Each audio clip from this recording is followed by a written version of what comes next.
Ngunit mabilis din siyang nadismaya at hiniwalay sa Catholic Church. Sa kanyang paglakbay papuntang Netherlands ay nakilala niya si William Tyndale.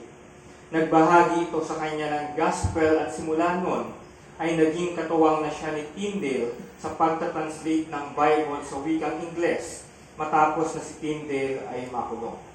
Pagkatapos sa Netherlands, nagpastor din siya sa Germany at pagkatapos ay bumalik sa England.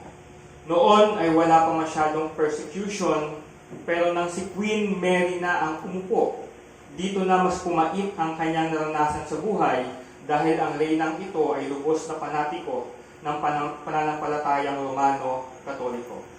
Pagbalik ni Queen Mary galing sa Rome pagkatapos na makuha ang blessing ng Pope, nakaschedule ng Sunday si John Rogers para mag-preach. And John Rogers preached the gospel to the full, by grace alone, through faith alone, in Christ alone. At yun na ang huling sermon na nai-preach niya sa kanyang church. Sa mga sumunod na buwan, nakulong siya at nalayo sa kanyang mga anak at sa kanyang asawa na buntis sa kanilang ika-11 anak. 3 beses siyang nilitis at sa bawat paglilitis ay nahapulan siya ng guilty of heresy laban sa Catholic Church.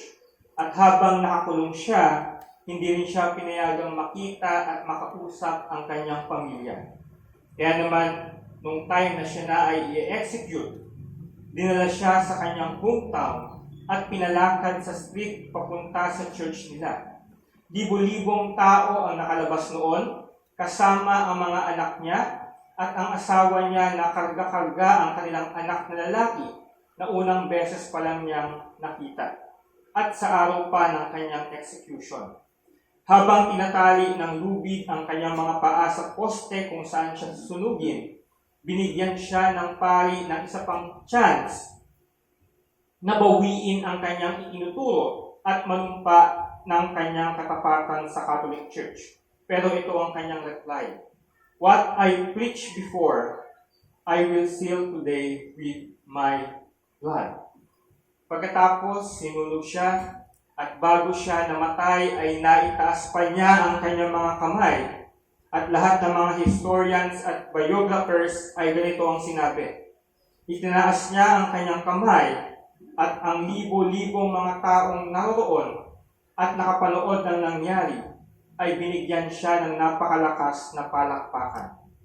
Kaya naman, ang ganyang mga kwento, ang buhay ni John Rogers at kung paano siya mamatay, ay isa lang sa madami pang buhay na inalay para sa Diyos noong Reformation.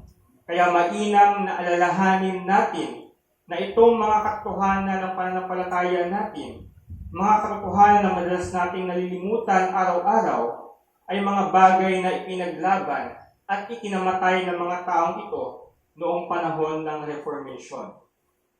Na noon, yung theology nila ay hindi, yung faith nila ay hindi na nakadisplay sa t-shirt o sa kanilang Facebook status.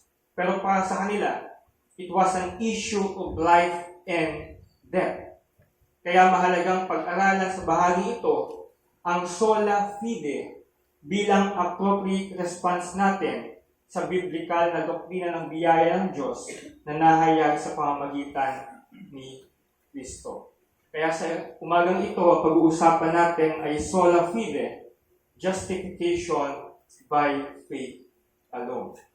At para sa ating text ay basahin natin ang Galatians chapter 2, verse 15 to 21. Galatians chapter 2, verses 15 to 21. We ourselves are Jews by birth, and not Gentile sinners. Yet we know that a person is not justified by works of the law, but through faith in Jesus Christ. So we also have believed in Christ Jesus, in order to be justified by faith in Christ, and not by works of the law. Because by works of the law, no one will be justified. But if, in our endeavor to be justified in Christ, we too were found to be sinners, is Christ then a servant of sin? Certainly not. For if I reveal what I tore down, I prove myself to be a transgressor. For through the law I died to the law, so that I might live to God. I have been crucified with Christ. It is no longer I who live, but Christ who lives in me. And the life I now live in the flesh, I live by faith in the Son of God, who loved me and gave himself for me. I do not nullify the grace of God, for if righteousness were through the law, then Christ died for no purpose. So before we start, tayo muna ay manalangin. Aming Panginoong Diyos na pinakatakila sa lahat, maraming salamat po muli sa pribilehiyo na kami ngayon ay makapag-aaral ng iyong pong dakilang salita, makapag-aaral, Panginoon, ng iyong pong katotohanan. Lumalapit kami, Panginoon, sa iyo, bukod sa pasalamat, ay humihingi kami, Panginoon, ng tulong.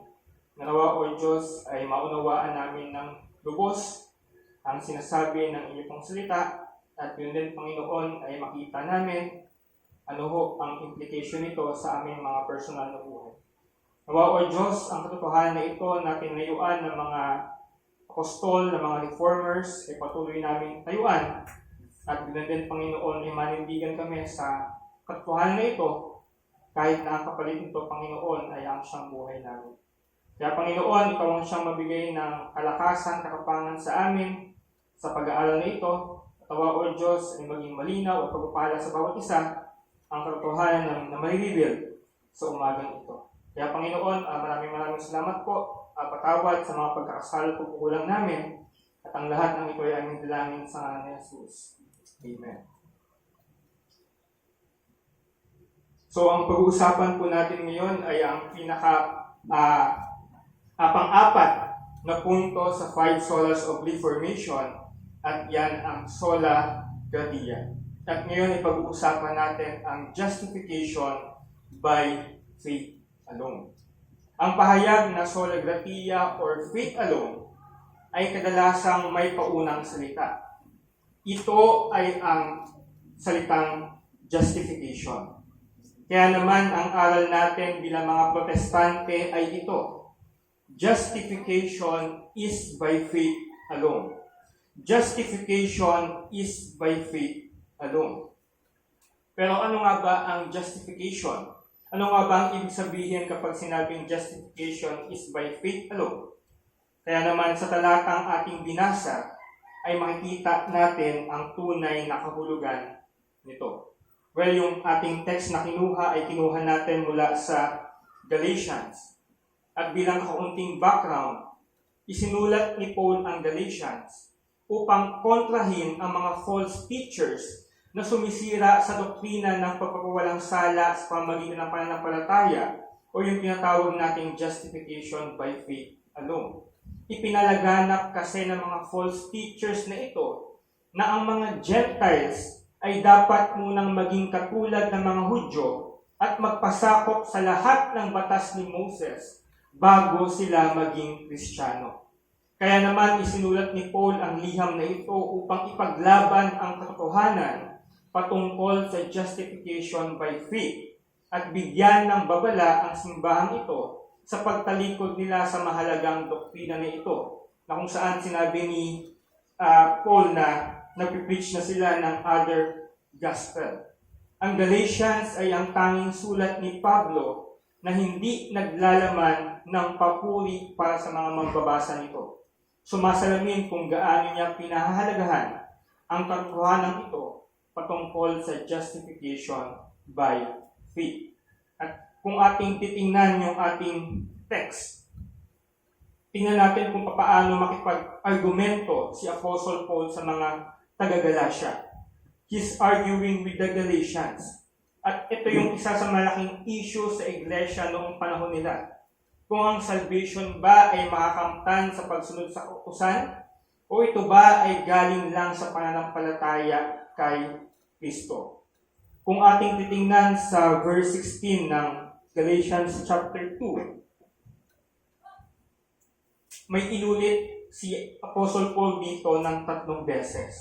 At yan yung katagang true faith in Christ, believe in Christ, justified by faith in Christ. na kung saan dito ay makikita natin na gustong ipaunawa ni Apostle Paul sa mga taga-Galacia ang katotohanan patungkol sa pagpawalang sala ng Diyos. Pagkatapos, ay 3 beses din niyang inulit sa verse 16, yung a person is not justified by works, not by works of the law. By works of the law, no one will be justified. So sa madaling salita, ang justification ay sa pamamagitan ng pananampalataya kay Kristo. 3 ulit na binanggit ito ni Apostle Paul. At binanggit niya rin na hindi ito sa pamamagitan ng mabubuting gawa. Not by works, walang sino man ang ma-justify. Walang sino man ang makapawalang sala. Walang sino man ang madedeklarang matuwid dahil siya lamang ay gumagawa ng matuwid. Kaya naman, ang definition ng justification based sa ating binasa, at ganoon din sabi din ng ilang mga theologian, justification is the gracious act of God by which He declares a sinner righteous solely through faith in Jesus Christ. Justification is the gracious act of God by which He declares a sinner righteous solely through faith in Jesus Christ. So para mas maunawaan natin kung ano ba talaga yung justification by faith alone, una, pag-usapan muna natin ang katangian ng justification na number 1, it is a gracious act of God. Ito ay isang mapagbiyayang gawa ng ating Panginoong Diyos. It is a gracious act of God. Ito ay act of God, ito ay gawa ng Diyos, at ang Diyos lang ang may kayang gumawa nito. To justify or to make someone righteous, yung gagawin kang matuwid o tama sa harapan ng Diyos, para sa atin bilang totally depraved, gaya na napag-aralan natin sa mga nakaraang Sunday School, bilang isang naturally and actually sinners, para sa atin, it is very impossible na tumayo sa harapan ng Diyos at masabing ako ay righteous. It is impossible for us para gawin ang ating sarili na righteous sa harapan ng Diyos. At ilan din sa relatable text ng Galatians chapter 2 verse 16 na ito ay yung sulat o awit din ni David sa Psalm 143 verse 2.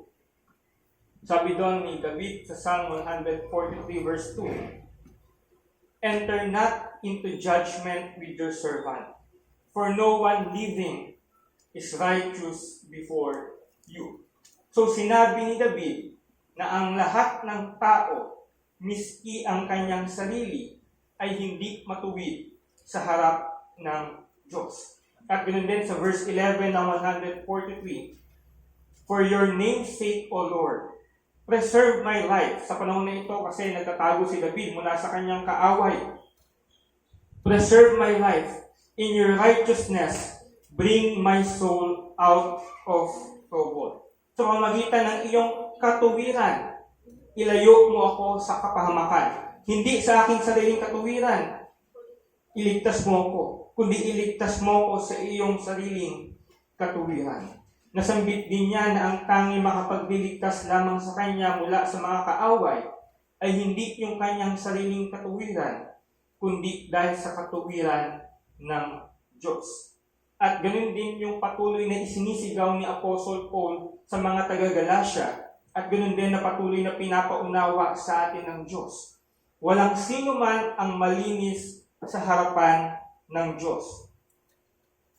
More than that, walang sino man ang kayang linisin ang kanyang sarili sa harapan ng isang banal na Diyos. Wala. Kaya naman sinabi sa Galatians 2 na ang Diyos lang ang may kayang gawin na linisin ka kapag humarap ka sa Kanya. Only God can do it.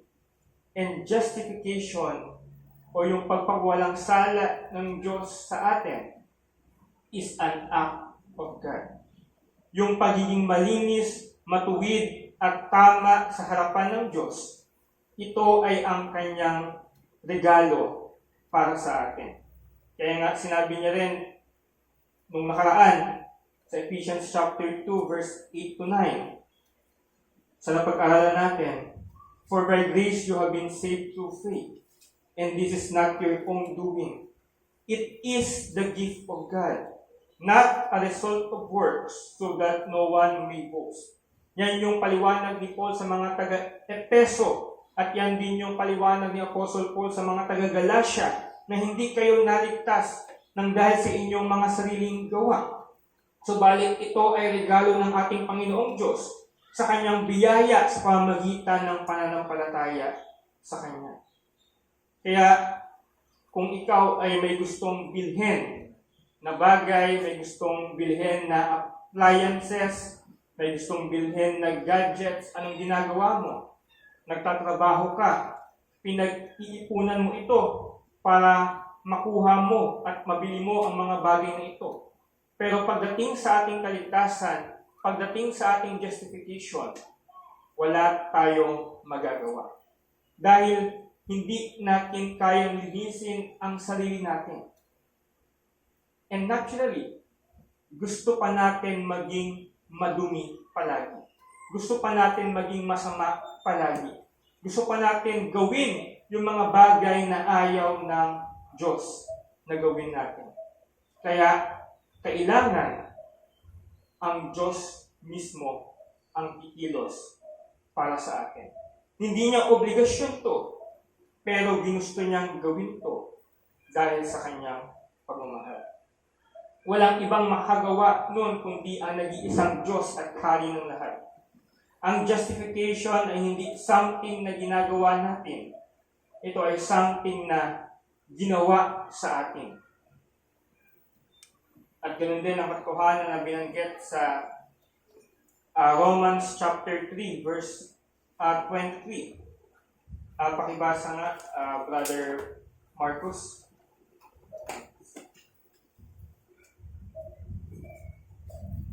Romans chapter 3 verse 23. "For all have sinned and come short of the glory of God." Okay, thank you. So, base sa katagang binanggit ni Apostle Paul sa mga taga-Roma, tayong lahat ay nagkasala at nahulog. That's our action. Our doing is sin.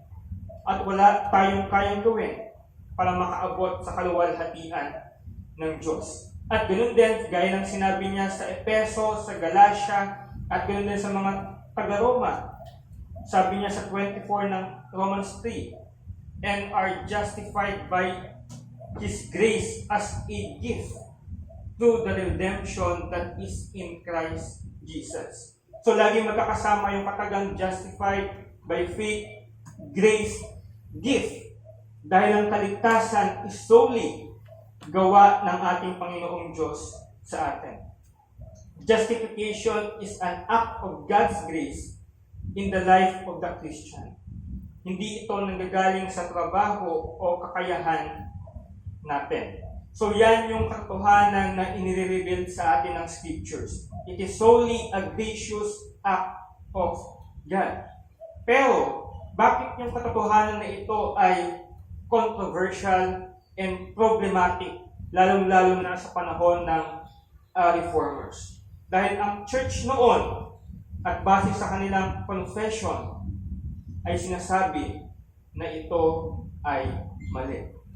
Ang sabi sa The Council of Trent noong 1545 ng Catholic Church, ito yung council na kumbaga response nila sa Protestant Reformation, nang sa gayon ay mailatag ng Catholic Church yung kanilang pananampalataya at yung kanilang mga disagreements sa noon na sumusulong na Reformation.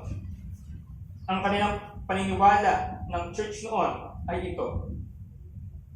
Sabi sa Canon Article 9, "If anyone says that the sinner is justified by faith alone, meaning that nothing else is required to cooperate in order to obtain the grace of justification, let him be anathema."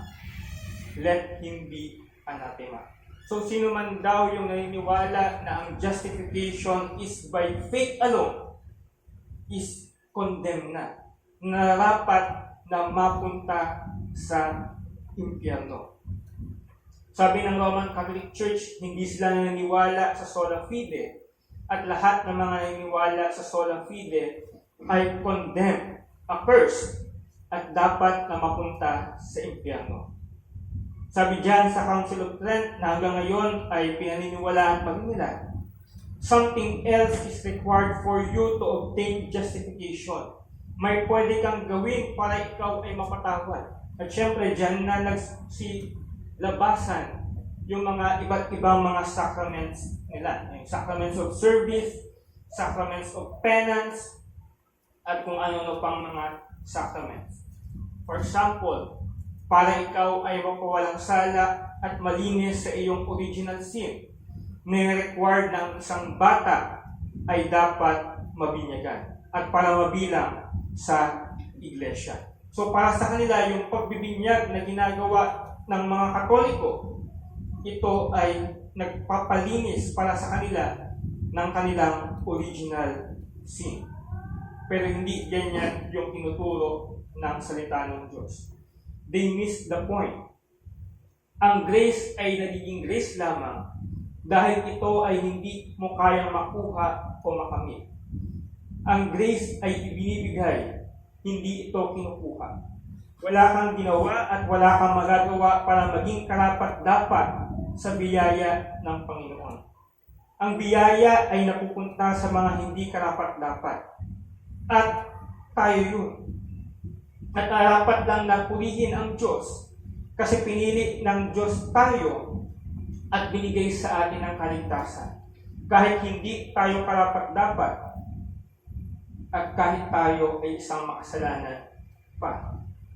Kasi kung walang biyaya ng ating Panginoong Diyos at kung hindi siya mismo ang kikilos para sa ating kaligtasan, wala tayong magagawa para maialis ng ating sarili sa tiyak na kapahamakan sa impyerno. Kaya naman, ang daming namatay ng mga reformers dahil ito yung patuloy na isinusulong nila. Justification is by faith alone. Hindi mo na kailangan pang gumawa ng kung ano-anong mga seremonya at sakramento para masabing may part ka sa kaligtasan mo. No. It is solely a gracious act of God. At ganyan naman, yung prinsipyo nating sola fide. Baka marahil ay narinig natin yung mga salitang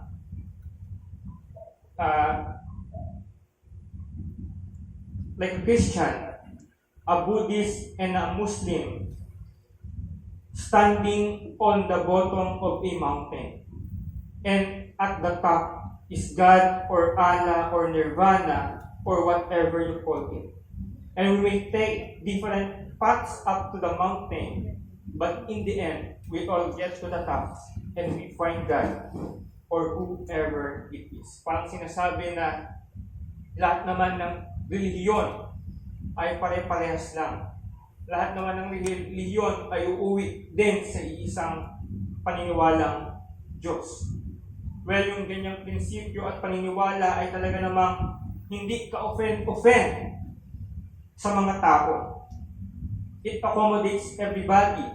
Masaya ang lahat para kumbaga walang tinatapakang prinsipyo. Pero hindi ito ang sinasabi ng Biblia. Hindi ito ang sinasabi ng katotohanan ng Diyos. Yung Diyos na sa tuktok ng bundok ay hindi naghihintay para makaabot ka doon sa taas. Siya mismo ang bumaba at dinala ang sarili niya sa atin para tayo ay mapalapit sa Kanya at maibalik ang dati nating relasyon sa Kanya.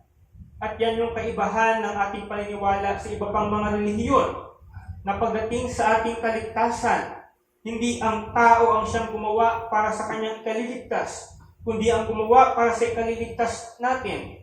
Walang iba kundi ang Diyos mismo. Kaya natin sinasabi na good news because the bad news is tayong lahat ay walang kakayahan at narapat na mapunta sa impyerno.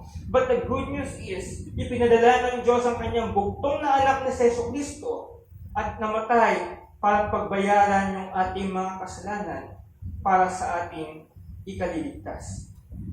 Kaya naman, hindi na natin kailangan maging gumawa ng maraming bagay para sa ating ikaliligtas para makamtan natin ito. Dahil itong lahat ng ito ay walang saysay.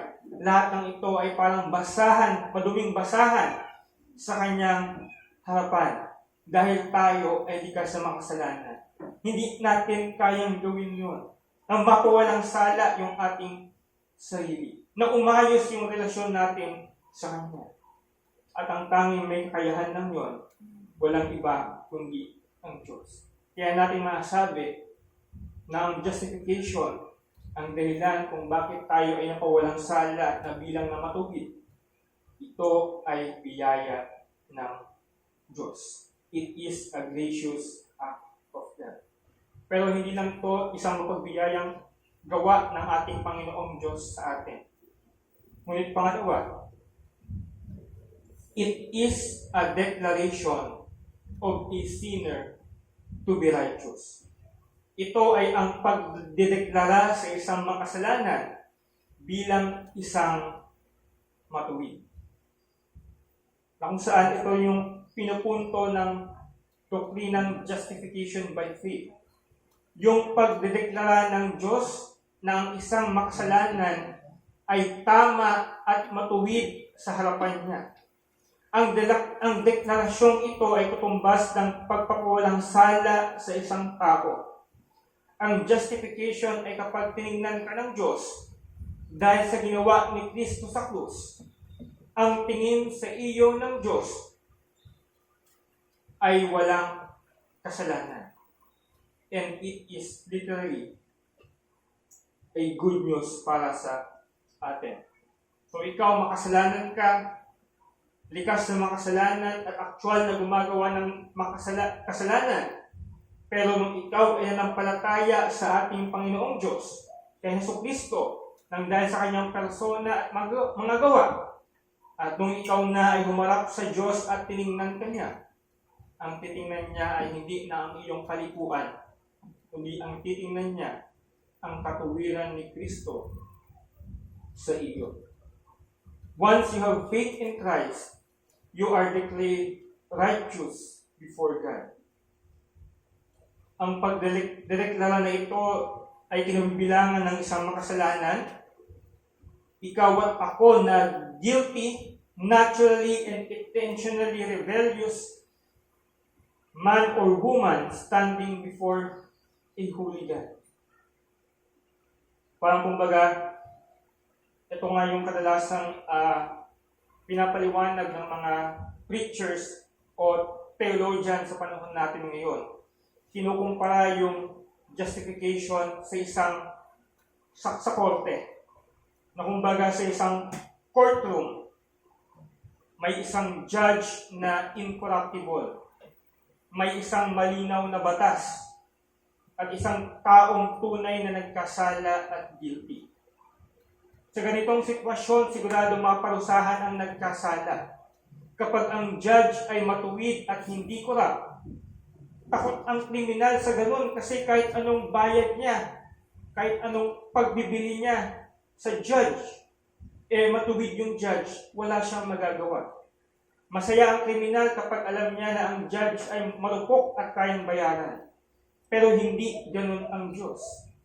Masaya din ang kriminal kung malabo ang batas, may lusot at may excuse na pwedeng gawin. Kaya lang hindi malabo ang salita ng Diyos. Walang malabo nung sinabi ng Diyos kina Adan at Eva na huwag kainin yung prutas na galing sa tree of the knowledge of good and evil. Sa ganitong sitwasyon, patay tayo literally. A sinful man has no case in front of a holy God. Wala tayong pwedeng argumento na magpapawalang sala sa atin. Wala tayong pwedeng gawin. I-dismiss mo na yung kaso ko kasi nagpapakabuti na ako, gumagawa na akong mabuti, dami ko lang binigyan ng tulong. Judge, kung pwede ba, mapawalang sala mo na ako. Baliwalain mo na yung hatol sa akin. Hindi pwede yun. Kaya naman, kung ikaw ay guilty sa harapan ng Diyos, kailangan ng pagbayaran mo iyon. Pero ano ang ginawa ng Diyos? Lalo na kung itong katotohanan na ito ay ngayon mo lang naririnig. Anong ginawa ng Diyos? Kahit na ikaw ay guilty at dapat tanggapin ang parusang dahil sa pagkakasala mo laban sa Kanya, may ibang tumanggap ng parusa para sa pagkakasala natin. Na imbis na ikaw yung ikulong, imbis na ikaw yung bitayin, imbis na ikaw yung lethal injection, imbis na ikaw ang ilagay sa electric chair, iba ang gumawa. Walang iba kundi ang gumawa nun ay ang ating Panginoong Jesucristo. Na instead na ikaw ang sumalo ng lahat ng galit ng Diyos nang dahil sa ating pagkakasala laban sa Kanya, sinalo iyon ng ating Panginoong Jesus. Pero naman kung ating iisipin, sino yung nasa tamang pag-iisip na gagawa nun? Tsaka, kung alam lang niya kung anong mga kasalanan, kalokohan at kabastusan ang nagawa ko sa buhay, tiyak na mandidiri sila. Tayo mismo sa ating mga sarili, alam natin na hindi tayo karapat-dapat sa ganong klaseng sakripisyo, na ako ay guilty pero ang naparusahan is yung hindi man lang nagkasala. Hindi pwede mamatay ang taong ito at mag-volunteer dahil ako ay mabait pero hindi naman ako mabait. Hindi ako karapat-dapat na pagbuwisan ng buhay. Dahil ako ay guilty at isang makasalanan. Pero anong ginawa ng ating Panginoong Jesucristo? Siya mismo ang namatay sa krus. At bakit namatay si Kristo sa krus? Cyril, pakibasa ang Romans chapter 5 verse 8. Romans chapter 5 verse 8. But God commended His love toward us, in that while we were yet sinners, Christ died for us. Okay, thank you. Bakit namatay ang ating Panginoong Jesucristo sa akin? Kahit alam niya bilang isang omniscient God, yung ating mga pagkakasala, yung ginawa ni Adan at Eva, yung pagkaka-impute sa atin ng sin, alam niya lahat yung nagawa nating pagkakasala. Alam niya yung lahat-lahat sa atin, yung takbo ng ating isip, pagsalita at mga gawa, walang naililihim sa Kanya. Alam niya lahat ng mga kabaluktutan na nagagawa natin sa ating buhay. Pero bakit siya mismo ang sumalo ng lahat ng galit ng Diyos? It must be love. Nang dahil sa Kanyang pagmamahal. Ang krus ay ang demonstrasyon hindi lang ng galit ng ating Panginoong Diyos sa kasalanan, kundi ang krus din ay demonstrasyon ng Kanyang napakalalim na pagmamahal sa atin. Kaya naman kung ikaw ay nasabi natin na anxious o nagde-depress o madaming problema o naiisip sa iyong buhay, nasabing wala nang nagmamahal sa akin, wala nang mangyayari sa buhay ko, wala na akong kwentang tao, tingnan mo ang krus at alalahanin mo yung pagmamahal na ginawa ng ating Panginoong Jesucristo sa iyo. The cross fulfills the love of God for us, and it is enough to bring us to the utmost peace that we need in our life. Kaya tinawag tuwing Lenten season, yung Good Friday, kahit yung pinakabida is namatay, tinawag itong Good Friday dahil it is a good news for us. Na instead na tayo yung paparusahan, ginawa na lahat iyon ng ating Panginoong Kristo.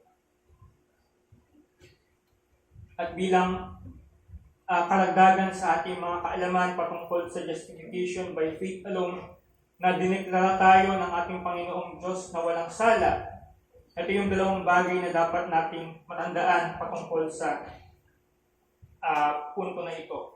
Una is yung salitang propitiation.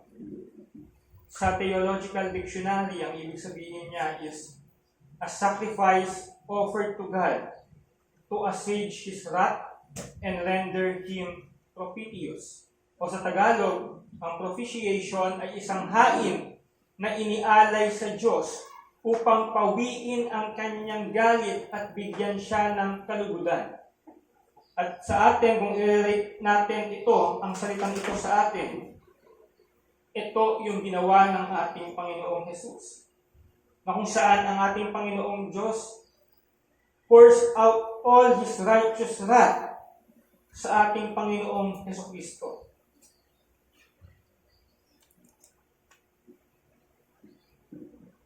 Na kung saan sinalo niya lahat ng galit ng Diyos para sa atin. At kahit mismo si Kristo ay alam niya kung gaano kabigat ang kanyang matatamong galit ng Diyos. Nung siya pa ay nagdarasal sa Garden of Gethsemane, ni halos pinagpawisan siya ng parang dugo. Dahil nalalaman niya kung gaano katindi yung galit ng ating Panginoong Diyos sa kasalanan. Pero nang dahil sa kanyang pagmamahal sa Ama, not my will, but yours will be done. Alam ni Jesus kung ano yung mangyayari sa krus. Siya yung marap sa puot at galit ng Diyos. At sobrang tindi ng galit na iyon na ibinuhos lahat kay Jesus. And it crushed Him to death. Tinanggap lahat iyon ni Jesus buong buo, nilagok lahat ang bawat patak ng galit ng Diyos na dapat ay para sa atin. At pagkatapos noon ay sinabi niya, it is finished. Sinatisfy ni Jesus yung wrath ng Ama sa pamamagitan ng kanyang kamatayan sa krus. Yan yung propitiation. At ganoon din yung pangalawang salita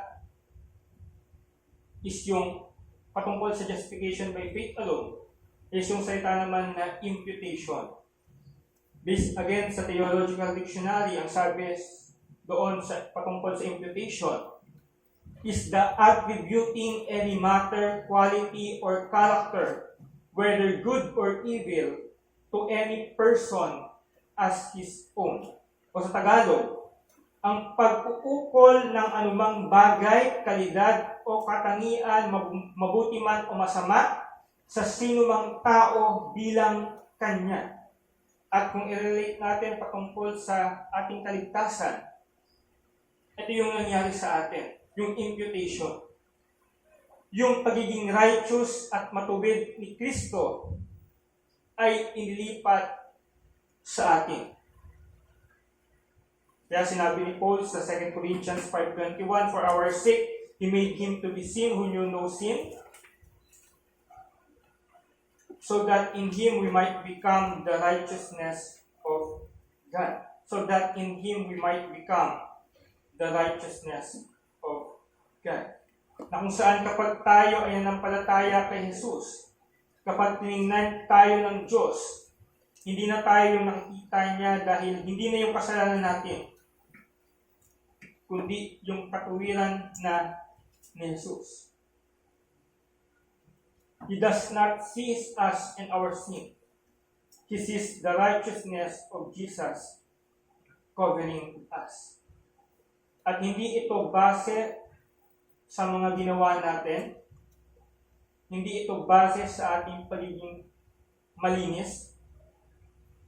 It is not based on anything we will do for Him. Hindi natin pwedeng bayaran yung lahat ng ito.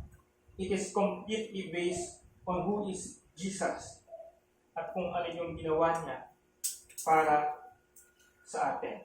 So, Sinatisfy ng Diyos yung galit ng Ama, at ganoon din yung katuwiran ng ating Panginoong Hesukristo ay ibinilang sa atin, at yung ating kalikuan ay ibinilang kay Jesus. O yung sa theology, yan yung tinatawag na double imputation. So yan yung nangyari pagdating sa ating justification. We have been declared righteous before God. And it is because, number 3, it is only through faith in Christ Jesus.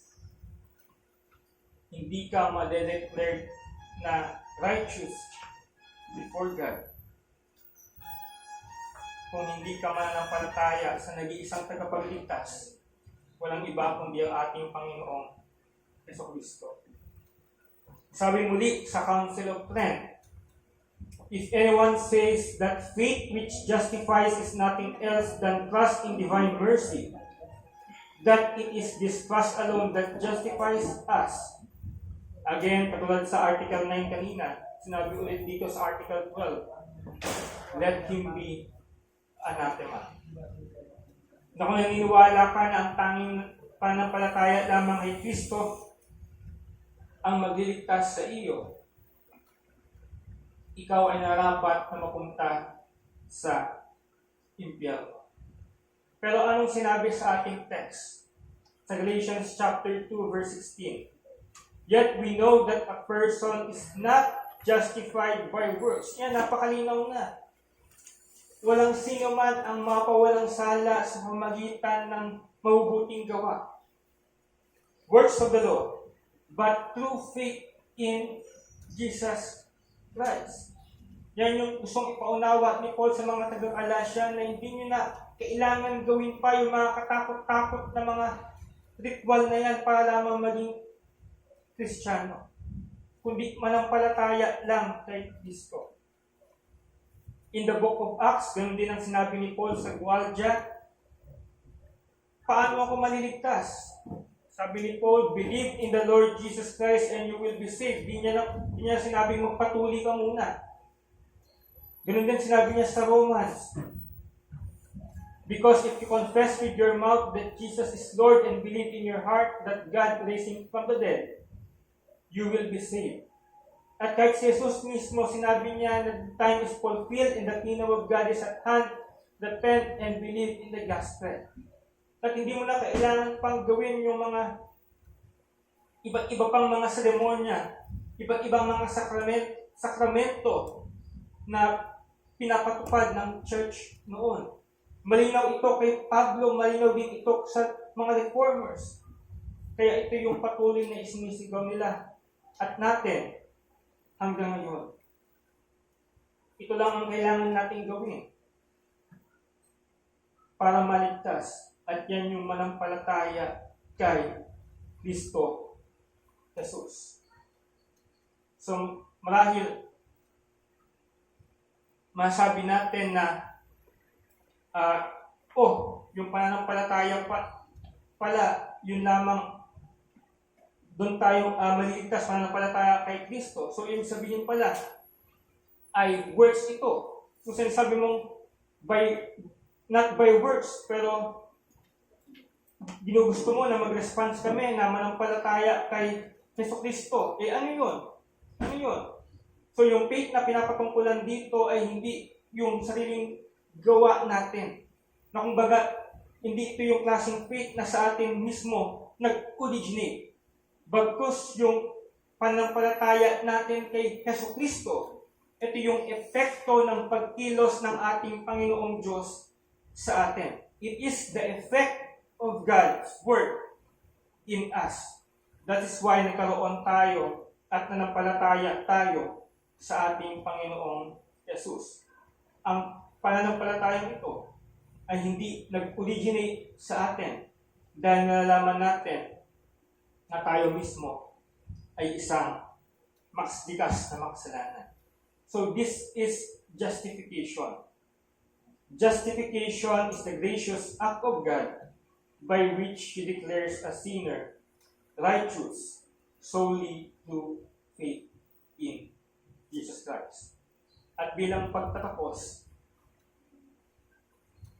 ano naman yung response natin patungkol sa katotohanan na ito? Una, it should redefine the way we live our lives. Kung saan nabanggit din ni Paul sa 19 to 20, I consider that my life has ended. I have been crucified with Christ. That which was in me, the desires, yung mga priorities na selfish, yung mga sarili pamumuhay, lahat ng iyon has been crucified with Christ.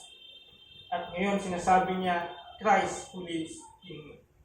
Kaya naman yung Kristo na namatay para sa atin, ay siya rin yung mismong Kristo na namumuhay sa loob natin sa pamamagitan ng banal na Espiritu.